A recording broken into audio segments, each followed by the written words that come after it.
Hi everyone!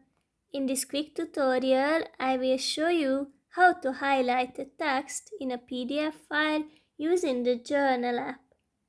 Just open the app and choose an imported PDF file or upload one.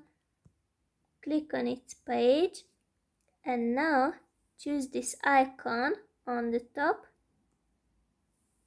where you can find several pencils and even highlighter, but sometimes it's not too good. What can you do? Here you can find this icon in the top left corner of this toolbar. Click on it and here click on this plus sign where you can create your own highlighter.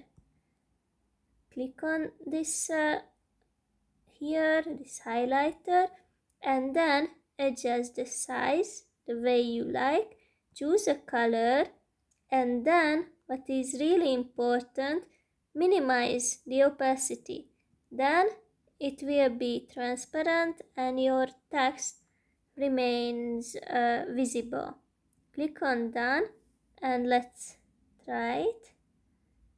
Yeah, it's nice, but we should make it a little bit better, and we can do it by using a ruler. You can put this ruler somewhere in the text, and then if you use the highlighter it will be much better this way. Yes, you can experiment with it and I hope it will be useful. Thanks for watching.